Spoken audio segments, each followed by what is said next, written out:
Hello, ladies and gentlemen, and welcome back to the only live Monday through Friday lacrosse talk show on the planet.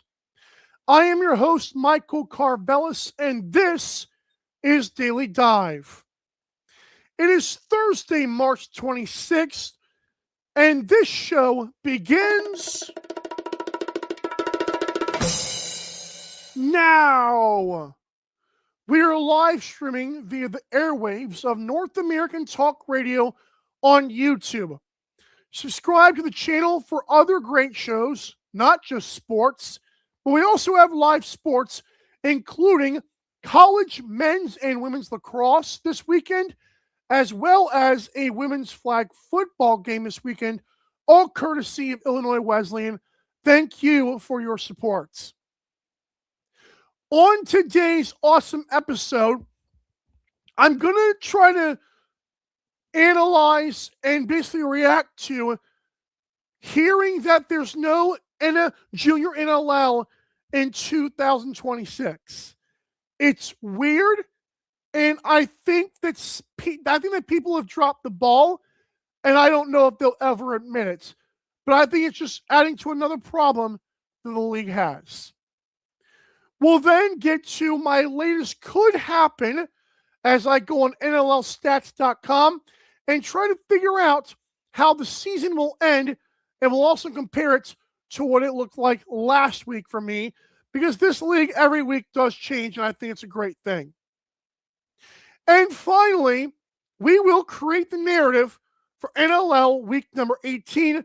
What will the fans be talking about after and during the games this weekend on social media, barbershop, etc. Before we get started, I want to let you know that there is NLL merchandise found at natalkradio.us/NLL. I don't know why Canadians cannot get merch right now. I think it's sad. I know yesterday I finally got the shirt that our friend Debo's Dies won, and I had to ship that thing out yesterday. It cost me $26 US, but I'm like, there are ways that I've seen other leagues do that, and I don't think Canada's getting shafted in the process. So that kind of sucks. I'm pretty sure Fanatics, ironically, would have been fine with Canada. I could be wrong on that, but it's frustrating. But if you are in the U.S., natalkradio.us/NLL, you can get NLL merchandise. Just saying. All right, so let's first talk about the kids. I want to make something just like set the tone. Well, not the tone, but the context of why this came up and why I talked about it. Kurt Hunziker has been very vocal in the last couple of weeks on LinkedIn about how great of a job he's doing, especially, he says, with the NLL Unbox. I mean, if you talk to Kurt Hunziker, he thinks he is the greatest promoter of the NLL and the greatest salesman that ever lived. He truly believes that. And if you don't think he thinks that, just read his LinkedIn and see how absolutely blind he appears to be to what every fan of the league is saying. If it was up to Kurt Hunziker, this league is ginormous and everything's going perfectly, and they have had no problems doing anything. Reminder, NLL Unboxed is so much of a failure by the league so far, is so much of a colossal, lazy cash grab by the NLL. They have one team to brag about. That's Indianapolis Checkers.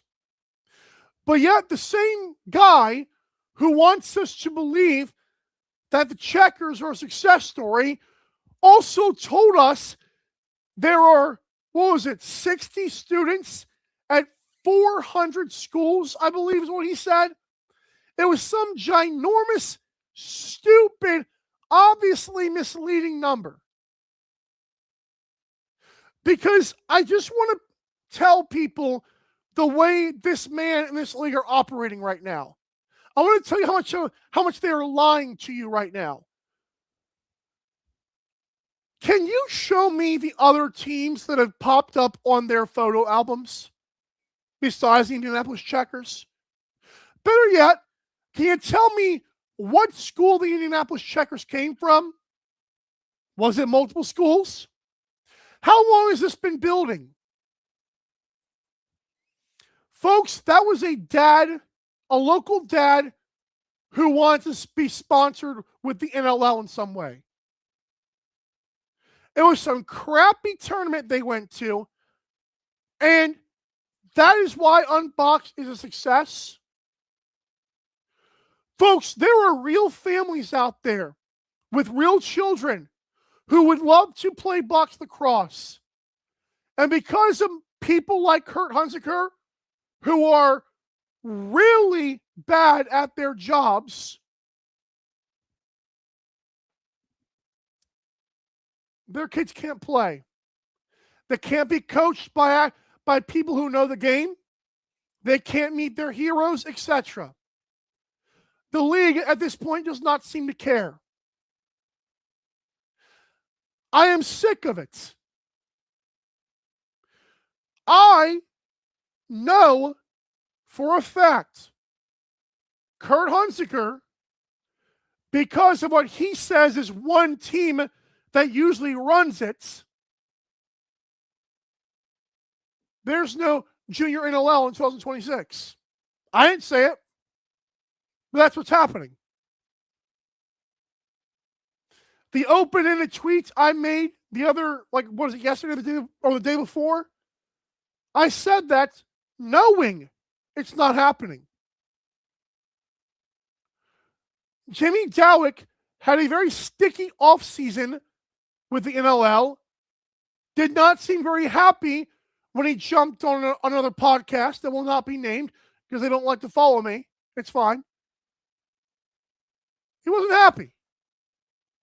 I'm not saying it's the reason he's doing this, but I find it absolutely insane that the league just relied on Jimmy Dowick for years. As long as he let them use the track for free, everything was fine. I asked Brent Frood, I asked Kurt Hunziker, I asked every big shot old guy involved, what was your plan for the children? If somehow, some way, the track was not able to be used, what was your plan? You have big plans in 2027. The Unboxed in your minds is a success. Or do you deep down know you are lying to us? You're feeding us horse manure. Guys, I'm tired of holding back. I'm tired of trying to, say good things and try to skirt around the devil here. I find it extremely heartbreaking. I find it devastating. The NLL is choosing social media clicks over actual hard work and actual caring for the kids and actually growing the game. I think they're all full of BS. That goes for every last person in the front office. All of you. I don't care who you let come on my show. I'm so sick of the constant mirage that you guys give off. And then Kurt Hunziker goes on LinkedIn and just gives himself the utmost praise about how great you're doing. You are failing.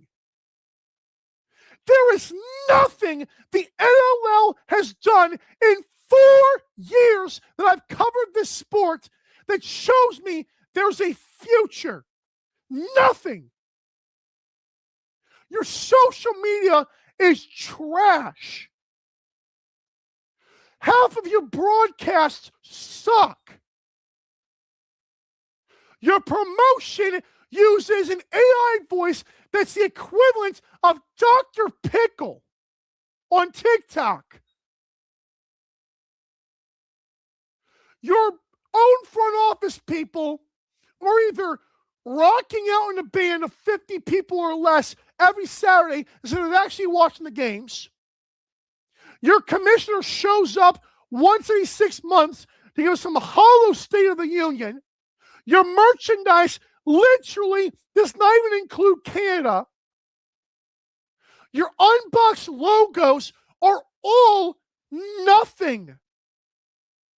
And you want me to come on here and just tell you the story of how, yeah, Jimmy Dowd, yep, the track is not available this year for the NLL to use, and that's why there's no kids playing with their teams this year.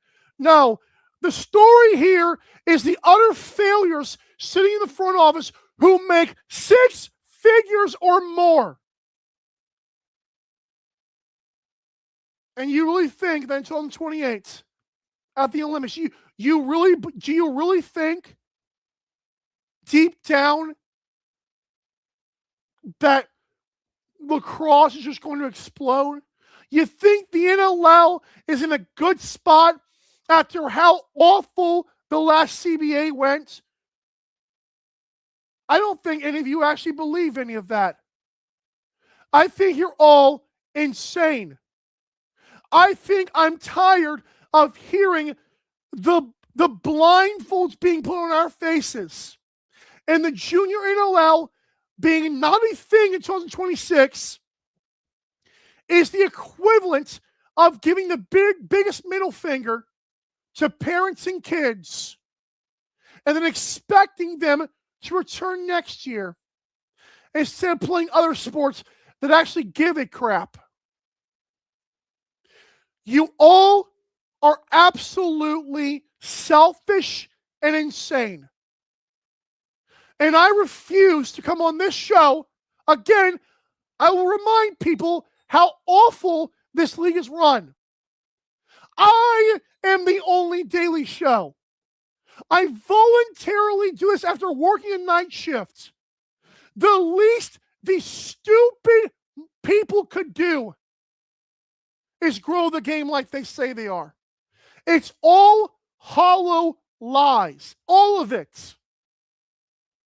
Show me, other than some crappy photo album of a random game that they played, show me what happened with the Indianapolis Checkers. You won't ever see that. I promise you. Because it was all hollow crap. It was basically fake. It's like if the Montana Lacrosse League, if like the Rock Coppers came and played in a tournament, and you say, oh, look at this Montana school, you're full of crap. You're lying to the public. And I'm sick and tired of Brett Fruit and Kurt Hunter and all of them. I'm sick and tired of them pretending that this is okay. Where is your accountability?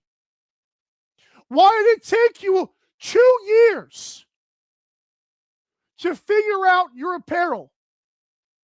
Why did it take you a random Leaf trading cards thing until TFL and Steve Goetz stepped up and saved you? Why did you renew your contract with ESPN knowing you're not getting any views, knowing you're getting 10,000 views in the US? Why? Because you're lazy, you're not good at your jobs, and you're collecting a paycheck. I think it's absolutely sad and heartbreaking that there are people who want this to grow and none of you care.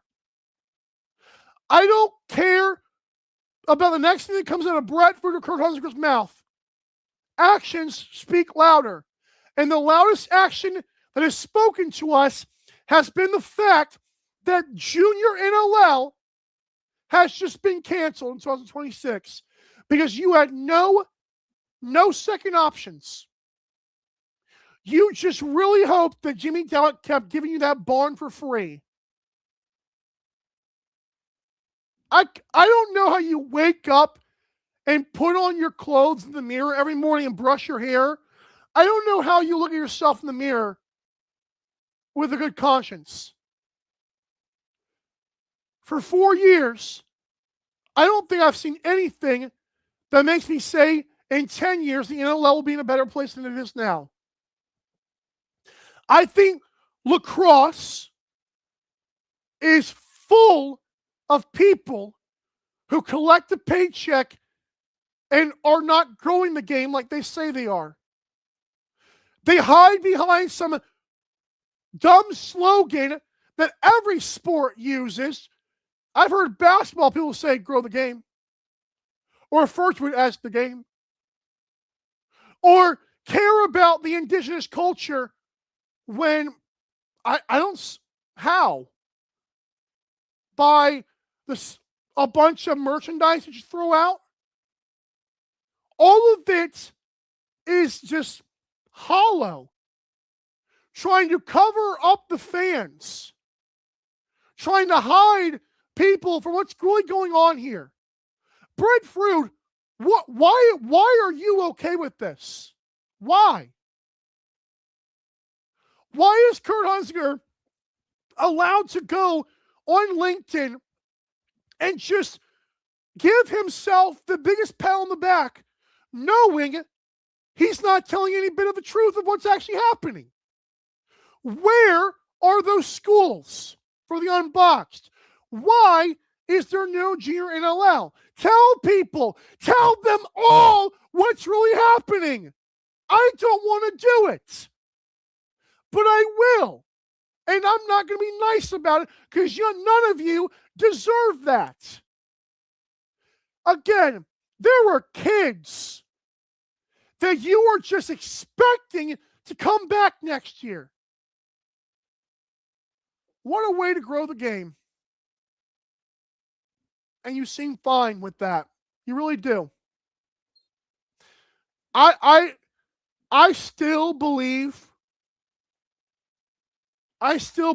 that, like, if I have a conscience, I would not be able to wake up every morning and feel good about the way I'm living. If I'm actively telling people I'm growing the game and I know it, none of it is true. Show me.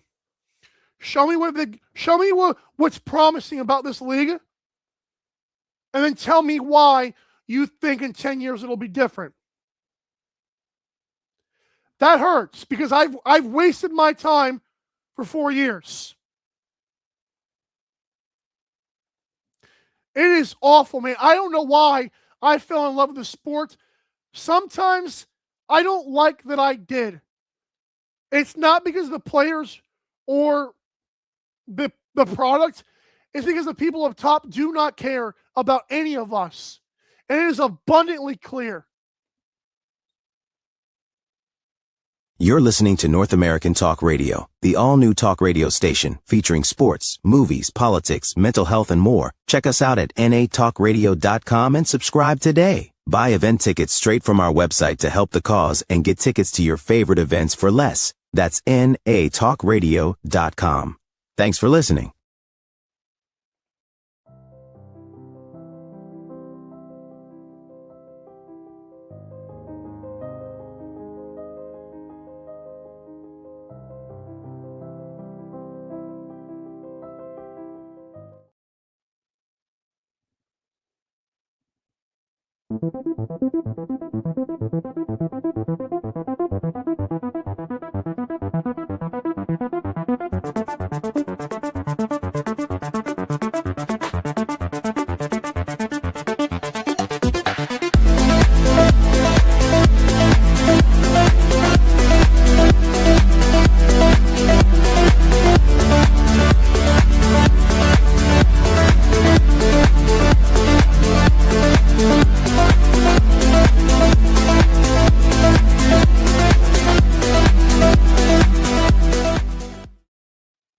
You're listening to North American Talk Radio, the all-new talk radio station featuring sports, movies, politics, mental health, and more. Check us out at natalkradio.com and subscribe today. Buy event tickets straight from our website to help the cause and get tickets to your favorite events for less. That's natalkradio.com. Thanks for listening.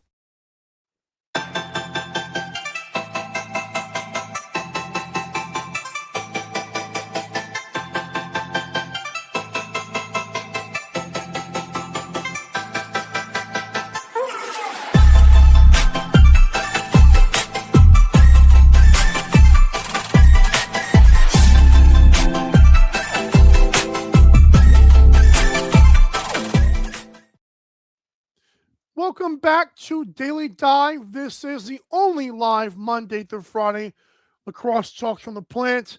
I'm your host, Michael Karvelis. It is Thursday right now. I just want to say something. I know that it's gonna be harsh when people watch the last segment, and I just want to remind people that I'm not doing it because I'm not doing it just to be mean. I'm doing it because no one else wants to do it. And I think that there's value in holding people's feet to the fire. I think that when you really, truly call people out, maybe it will tell them, hey, I should pull up my britches and actually do the work. Because I just want people, I want the league to grow like the rest of us do. And I think if I have to give out tough love and say your sport's awesome, but you're blatantly lying to people, I'm going to do that. Because someone has to. And if none of the guys, if this guy is going to go on some 5 different post thing about how great they're doing, I'm going to call it out. Especially when the kids don't get to play because of him. Like that can't be acceptable. And if he gets better, then so be it. But I'm not going to stand by and protect him because it doesn't deserve anything. When so many people are liking his posts and commenting and saying what a great job because they're buying the BS or they're sucking up to him, I don't like that. And I think the fans deserve to know that all of this is hollow. There are not 400 kids in 60 schools because if there were, the NLL social media would have showed us by now. I know this because the Indianapolis Checkers got a random photo album out of nowhere for one game that they played.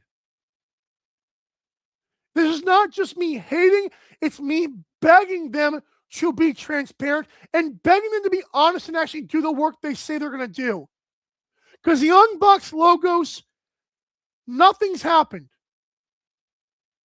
And I don't know why. MJG said the sport's better than the politics of sports. I don't know what that means, but I'll take it. And then, what is his name? Says, love is sport, but these are self-inflicted wounds. I agree. The wounds seem to be on the league and team level. Yeah. I think some teams look really good and some teams are heartbreaking. It really is. It's sad. Shout out to the Georgia Swarm for actually being in Atlanta or ish. And so that way they're the ones who go on TNT because that's what the TNT studios are. There you go. All right.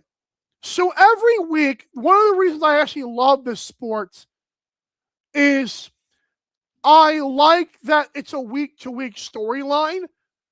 And so last week on the show, I said, and again, if you go on NLLstats.com and navigate to the Could Happen tab, you too can predict the rest of the games.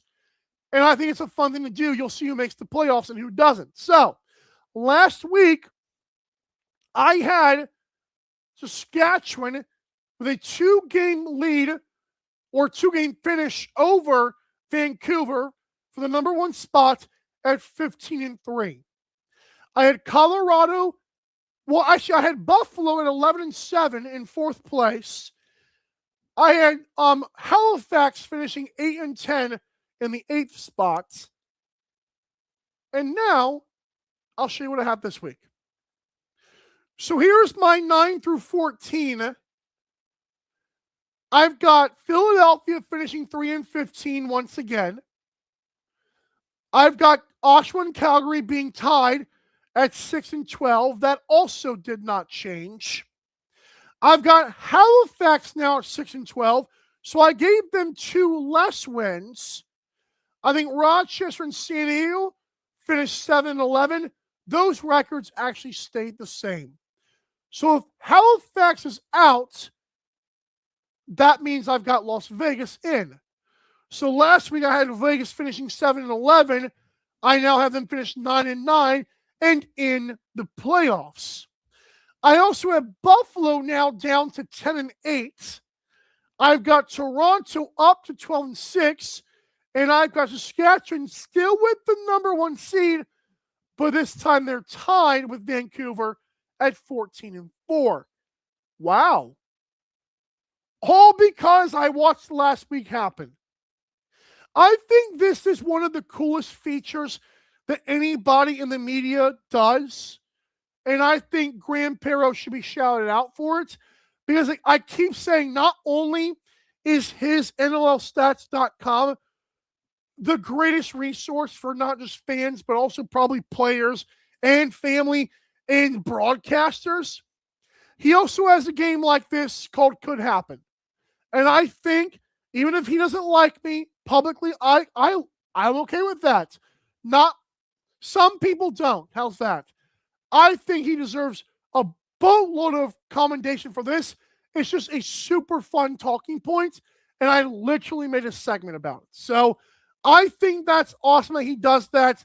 I beg him to do it every year like he has been, and it's just amazing. He also has an immaculate grid on there. Those are tough, but for you historians, he's got one of those. He's got a name pronunciation guide. I mean, it is an abundance of fun stuff on there. NLLstats.com. You got to check it out so you too can see, is my team going to make the playoffs? How does it have to happen? And a shout out to Adam Levy, who posted once again this week about the teams that could be eliminated with a loss this weekend from playoff contention. And I believe those teams are Calgary and Oshawa. So, in other words, if Oshawa loses to Rochester and Calgary loses to Las Vegas, both those teams are out of the playoffs, and we're down to 11. So that's freaking awesome. Oh, and there you go, Pat Gregoire. Toronto Rock can clinch a playoff spot with a win at Philly and a Rochester loss at Oshawa. Wow. Okay, so the Rock in Philly, that should be fairly easy. I'll get to that after this. I think Rochester losing to Oshawa could also be a thing. Wow. I love this. Good stuff. So that's the latest and could happen. And then when I come back again, I started the show calling out the big boys. But once again, I'm going to keep on hyping up this league because I know it deserves it, especially if all hands are on deck. And my hand is going to come up. That's a lot of words. Coming up next, I'm going to talk about the narrative for week number 18. There are 4 weeks left. I'm excited. The Wings have 2 games, but each game has a different storyline. You're watching You're watching Dilly Dive. Don't go anywhere. Last segment is next. You're listening to North American Talk Radio, the all-new talk radio station featuring sports, movies, politics, mental health, and more. Check us out at natalkradio.com and subscribe today. Buy event tickets straight from our website to help the cause and get tickets to your favorite events for less. That's natalkradio.com. Thanks for listening.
You're listening to North American Talk Radio, the all-new talk radio station featuring sports, movies, politics, mental health, and more. Check us out at natalkradio.com and subscribe today. Buy event tickets straight from our website to help the cause and get tickets to your favorite events for less. That's natalkradio.com. Thanks for listening.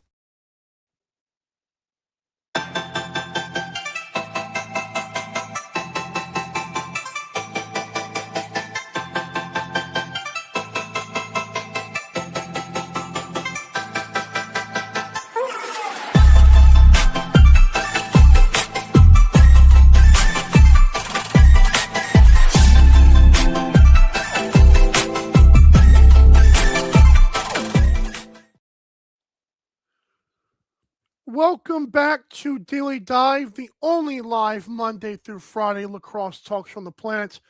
I'm your host, Michael Karvelis, on a Thursday, March 26, 2026. I know like every year someone gets older, they say, boy, this year's flying by, and I'm at that point right now. Then I was like, wow, this year's flying. Yeah, I'm getting old. Screw it. All right, so reminder, there is NLL merchandise for U.S. fans found at natalkradio.us/NLL. And I'm happy about this, by the way. I just wish Canada fans were. Oh, man. Also, if you want some merchandise for Daily Dive, dailydivelacks.creator-spring.com. I'm pretty sure that ships to Canada. So there you go. Isn't that funny? I told you guys it was possible, but who cares? All right, so it is now time to create the narrative for the National Lacrosse League in Week 18. Again, the reason why this comes up is kind of like what came up in the last segment when I do my what did I just call it? Oh yeah, could happen. It's to show how great the league is on a week-to-week basis, because we get to see the storylines change so dramatically, and I love it. It's like the NFL.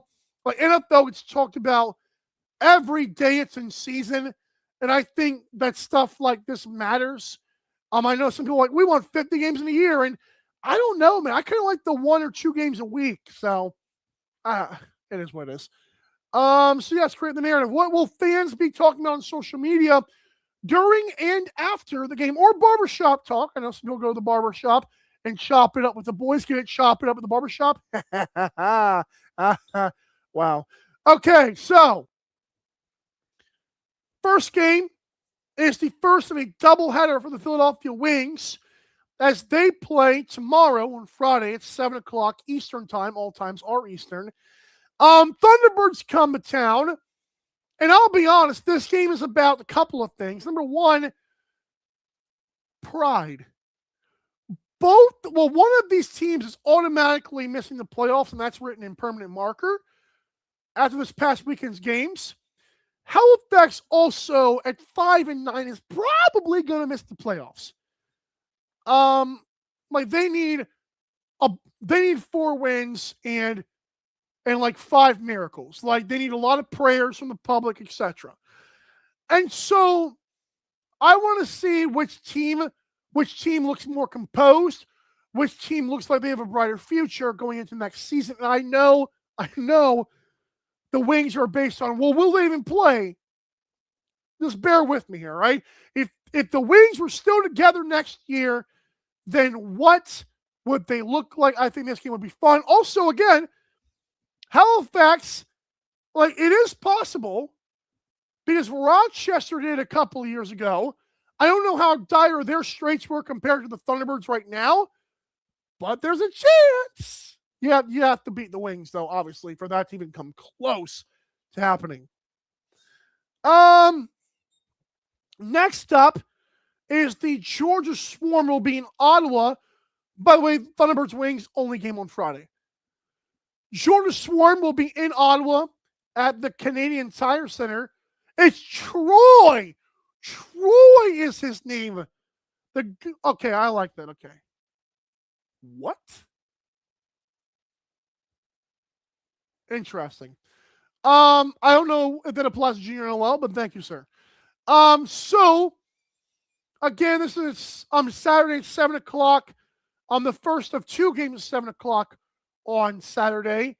Listen, you ever heard that song, I believe that we will win. I believe that we will win. I don't know where it comes from or where it comes from, but I'll tell you this right now. I truly believe that the whoever wins this game, both fans and media are going to feel really confident in their ability to be content, to put up a fight in the playoffs. Like, if the Black Bears lose this game, it's like, okay, Jeff T will make the playoffs, but that'll be about it. If the Georgia Swarm, if they lose this game, it's like, okay, the magic is worn off. Will Dobson even win his MVP at this point?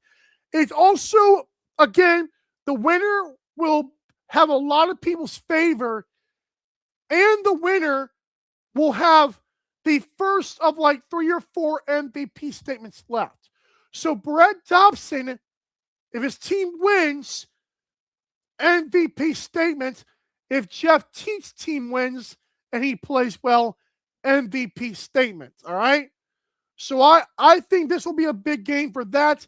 And, of course, just, again, the talking points for people like myself and others. The other game at 7 o'clock on Saturday will be the Rochester Nighthawks in Oshawa as they take on the Firewolves. Listen, man, this is like American Idol. All right?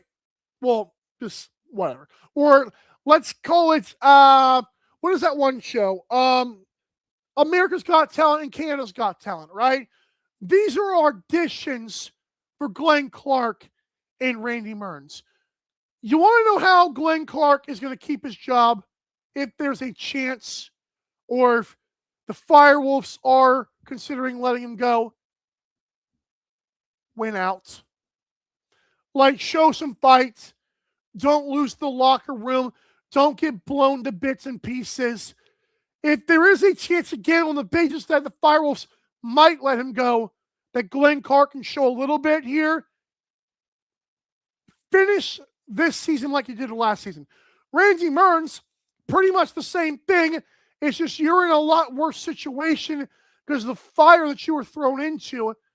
But remember, the Nighthawks just hired a defensive coach, and they said they hired him, and you got brought on as an interim. Again, I'm not sure if that was a mutual agreement to say, hey, let's see what I do or how I do. But I do think both of these coaches are auditioning for their jobs next season. The Buffalo Bandits will travel to Saskatoon to take on the Rush in the Greenland. That's at 9 o'clock Eastern on Saturday. It's the first of 2 late games that day as well. And obviously, championship rematch part 2 comes to mind.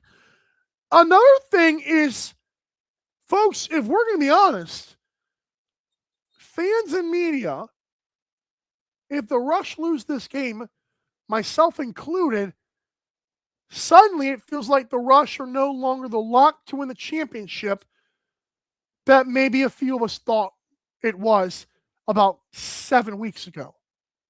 Like when the Saskatchewan Rush were on their win streak, like let's go back to when they beat Vancouver on Valentine's Day. You know, oh yeah, we're feeling good right now.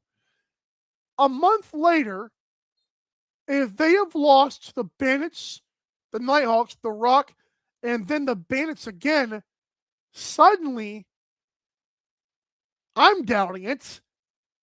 The fans are doubting it. And even the Rush players might be doubting themselves. I'm serious.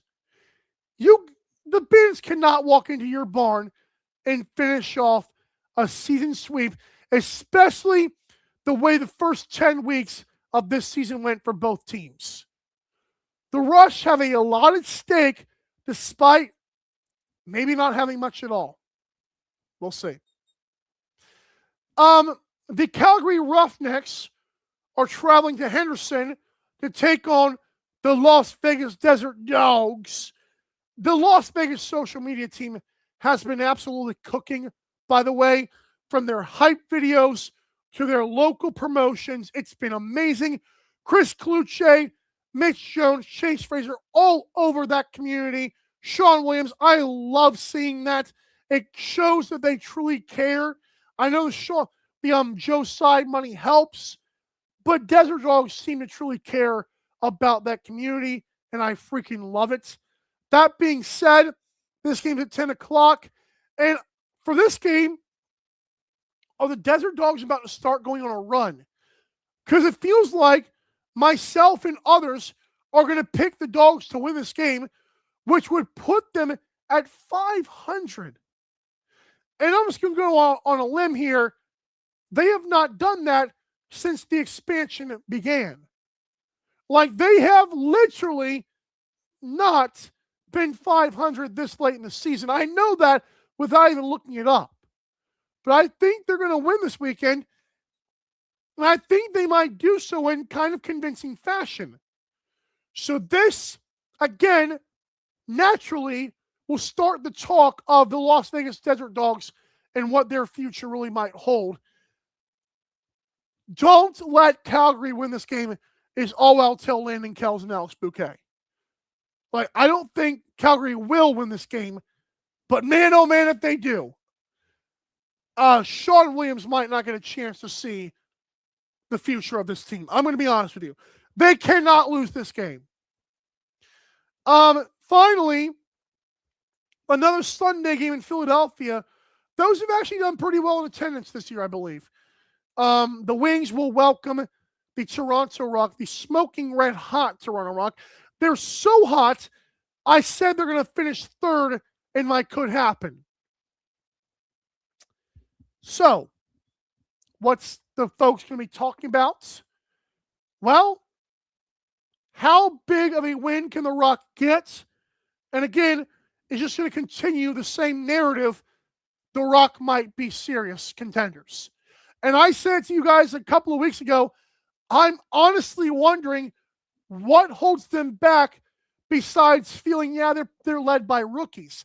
I know that seems like a big hurdle, but CJ Kurse leads the team in goals. And he is a top 10 MVP candidate. I don't think he'll make the final ballots, but I'm telling you right now, folks, Toronto Rock are serious contenders with being led by CJ Kurse, Owen Hilt, Sam English, etc. That is bonkers to me. And it might again save Matt Sawyer's job again. I'm very curious why Mimico Trike has not chimed in today. Just letting you know. But no, I think this narrative is going to continue. The Rock are truly here. And I know that Buffalo beat them. But man, I think the Rock are really wanting a 3-game series with Buffalo. I'm not saying I think they're going to beat Buffalo in 3 games. I'm telling you, they're going to give them the most hell they might have ever given them. And that's saying a lot. But it's out there. So there you go. What do you think we'll be talking about during and after this weekend? I can't wait to hear your thoughts. Again, chirp me or your take in general at Daily Dive LAX on Instagram and Twitter. You guys, of course, your fans like you and me, help the conversation grow and help the league grow. See, isn't that funny? Us on social media grows the game more than people who swear they're doing so by not really doing much at all. There you go. Thank you so much for tuning in. I know I seem like a hater and I'm negative sometimes, but I truly do love this sport. I want this to happen so badly for all of us involved, especially for players and other people that have been here for so long, that have actively wanted to try this thing and make it happen. I'm just along for the ride, as the rest of us probably are. But I'm enjoying being a casual fan, baby. It is great over here on Daily Dive. All right, folks, we will see you tomorrow for a Week 18 preview. I'm so excited that we are nearing the playoffs. It seems bittersweet, but we are close. We're oh so close. And again, the scenarios for this weekend: the Swarm can clinch a playoff berth with a win and a Rochester loss. Toronto Rock can do the same with a win and a Rochester loss. That's kind of unfair to Rochester. The Roughnecks will be eliminated with a loss, and then the Firewolves will be eliminated with a loss, or if the Bandits win and the Dogs win, which that could also happen. Oh well. We move on. So we'll see you tomorrow for best bets and pick 'em and a Week 18 preview. And remember to stay tuned in always to North American Talk Radio on YouTube. Appreciate you guys. See you tomorrow. Bye.